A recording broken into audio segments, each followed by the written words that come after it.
guess what? What? It is I, RipperX! Hey, what's up guys? It's RipperX. Welcome to the party. Wanted to share with you something cool that came across my radar today. This is a game called Ninelives. It is a JRPG/RPG. Now, a couple cool things about this right off the bat. The first is this game is made by two guys.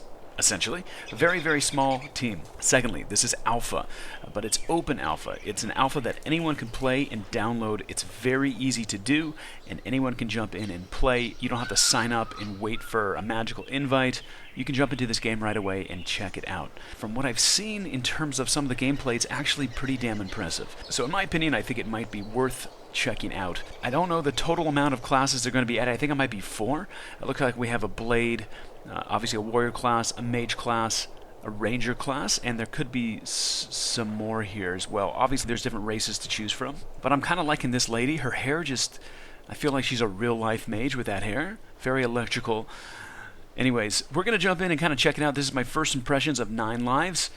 As always, all the information to download the game is going to be below this video in the description.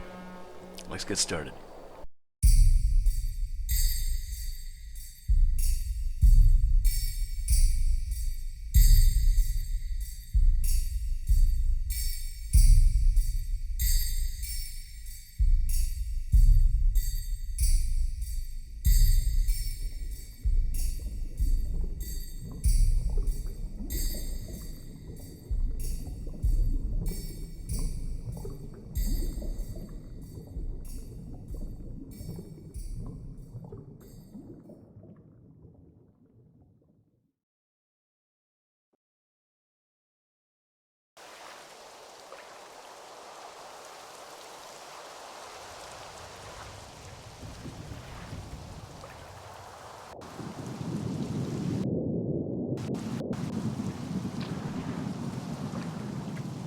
Alright, we are officially in the game. I am playing a mage class. It looks like I have 1 or 2 spells on the bottom here. Let's just quickly go over some of the options, some of the GUI. Maybe get, yeah, there we go, make that a little bit bigger. That's cool that you can size that. Let's get this set up before we really begin to move around the game. But I do want to talk about this game and some of their goals for the game. They laid out pretty nice on the website. Again, I will be posting all that information below this video in the description. But anyways, let's talk about Ninelives. Ninelives is an open-world online RPG focused on freely searching and adventuring in a unique world and building characters with items and skills. They aim to create a game where players can enjoy the pleasure of simple RPGs, such as discovering, collecting, battling, in their own relaxed pace. This game is, again, created by a 2-man indie team. They're called Smoky Monkey, with an S, so Smoky Monkeys, I'm guessing. The game creation is still in process, and obviously the world is expanding. Now, one of the big things in Ninelives is no levels. There's no levels and no limits, basically, so there's really not a concept of a level. You can obviously gain experience, and you can use that experience when you kill monsters to eventually purchase spells and skills. They also say that there's no limits, such as places you can't go, enemies you can't defeat, or items you can't use because of your level. You can go wherever you want, whenever you want. You can go in search of numerous secret paths, hidden places, or dangerous caves, as much as you like, in areas with unique regionality. Dungeons or habitat range of creatures will randomly change every time you play, making your adventure exciting and full variety. This game isn't essentially quest-driven. Granted, there's a lot of quests in the game, but they're not going to make it your priority.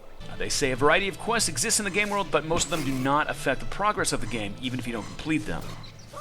All of the quests can be redone if you miss them, and even if you accidentally sell or throw away a quest item, you can get it again as many times as you like. This game's quests will give you clues about the world, but will not limit your adventure. Play to enjoy your own adventure, they say. With regards to items, not only are there weapons and armor to protect yourself, but there are also all kinds of items hidden, such as mounting animals, pets, mysterious mushrooms, raptor's eggs, ink of a giant squid. Weapons and armors have random stats, and there are infinite types. Also, there's rare items, called rare or epic, that exist as well in this world. You can also create a variety of items by crafting using regionally specific collectibles. You can gather them in those regions while traveling around the world. Items will not only increase your chance of survival, but they will make you probably more prosperous and powerful, definitely depending on what you're going to be adding. So, again, rare items and epic items are in this game, as well as weapons and armor and crafting materials.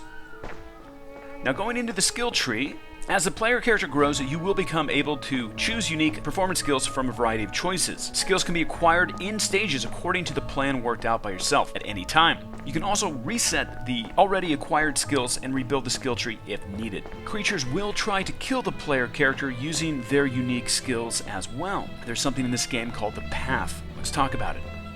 Through the Path, the adventurous journey of a player can be checked in small categories. You can check usual data and rankings such as XP you've earned, how many creatures you've killed, but various rankings include unusual titles such as Alchemist, Immortal, King of Mountains, Botanic Doctor, and Pet Collector provided as well. In addition, you can also participate in limited time events with prizes or limited events hosted by players through the Path. You can do more than just compete with other players on character strength or playing hours. Each player can choose their way that fits their playing style. That is the Path. There's more information about that on the website. They also have something on the site called Roadmap, and this is obviously a game under development. This is alpha, but Roadmap kind of got me excited because it basically lays out what they are going to add in this game, and some of the stuff they're going to add is going to be pretty cool. The biggest thing for me, which is the last on their list, it looks like, but it's definitely going to be something that excites me, is going to be the multiplayer modes. They're going to implement multiplayer modes, including scenario-based on special maps. Cooperative play is going to be implemented as well. And for me, the exciting thing is going to be competitive play. They're going to have competitive play against other players, which means there's going to be some sort of PvP implemented in this game later on. So with regards to that, let's hope that there is going to be a large amount of players that can play in any given server, and let's hope that there's going to be some sort of looting system. When you kill a player, hopefully you can loot them partially or fully in this game. They're also opening new areas. Right now, there's only 2 zones that we have, I believe, in this map for the alpha. They're going to be expanding. I think when this game is complete, the entire world is going to be like 9 or 10 zones. They plan on adding character titles, adding dungeons, expanding areas. They plan on adding elite creatures as well, and elite creature abilities. They have new quests and events they're going to be implementing as well, new items. I think they have already 7 languages in this game, but they're going to be adding more languages as well. Anyways, enough of that rambling. Sorry guys, let's get to the actual gameplay. I've been kind of running around this town or city and kind of picking up quests and figuring out as well there's going to be certain vendors and people you can trade with, buy stuff from. Obviously there's armor smiths. It looks like there was a bank. Okay, and this as well. Pretty cool. I think before we finish this video, let's run to a different zone and maybe check it out. I do believe there's going to be different cities to explore. This is a pretty big open world map from what I've seen so far. And from my understanding, there's a lot of secret shit in this game, like caves, dungeons, and just treasure that's hidden in the game world, in and around the game world. So exploring is obviously what the dev team wanted us to do in the first place, and they're giving us content and options for that.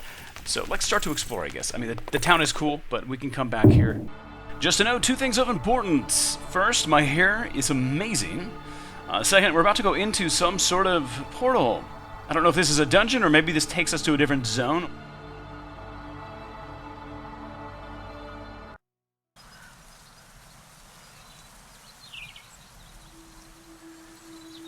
Cool, definitely a different zone. We haven't really explored any of it, so that's awesome. I do have a feeling, though, I'm probably not... I don't want to say high enough level, because there's no levels in this game, but I don't think I have the necessary skills to probably attack some of the mobs in this zone, but who knows? Let's try it and see what happens. That guy kind of looks scary. Maybe we shouldn't attack. I mean, I guess there's really no harm in it.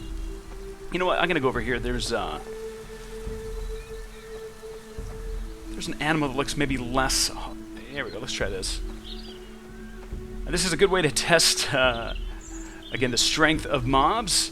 When you go to a new zone, throw some magic at it or attack it and see what happens. See how quickly their health drops. Oh, geez. Right. Okay. Definitely not going to fight this guy. The good thing is they do kind of leave you after you run for a minute here, so surprisingly didn't die from that. I do see a town in the distance or something like that. We'll have to check this out here. Again, pretty impressive graphics. It's very smooth as well on my end. I am recording at like 50 FPS. I'm pretty sure the devs are using Unity for the game here.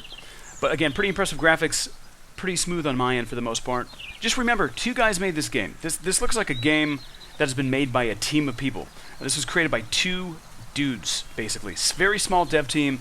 Pretty impressive, to say the least, with what they have already in this alpha. It's actually pretty damn polished. The gameplay itself is pretty smooth. But the combat is fine. It's nothing spectacular, but then again, we are in early alpha with this game here. Personally, for me, I would prefer a skill-based system where it's more action combat. You can miss your targets. This is definitely more tab target oriented in terms of the combat system, where basically you lock onto a target and you fire. You don't have to actually aim, but that doesn't negate from the fact this game is actually pretty awesome already. And again, tab target's not the end of the world, especially for the fact that this system is not based on levels, it's based on your skills and abilities. So again, the more you play, you will be able to level up your skills, and different skills will have different effects. I'm guessing certain armors are going to have elemental protections as well, or possibly protections from arrows, different types of arrows piercing, and possibly with melee, maybe there's different armors that have protections against that. Who knows? I guess we'll see what happens. But then again, we are in early alpha, and I'm sure there's going to be changes. At the end of the day, it's not that bad, and I think it's still going to be a lot of fun to eventually skill up, and, you know, again, for me at least, fighting other players is going to be pretty important. But for the most part, right now, if you are just into the single-player elements, you can definitely roam around this world and skill up your character in this game. Completely free, made by 2 guys. There's a lot of content already, so definitely worth checking out. Hopefully this game does appeal to you. If it does, check the links below. You can download this game for free and jump in and play. I would love your thoughts and comments. Please post them below this video. As always, highly appreciate your time, guys, and I'll see you soon. Peace.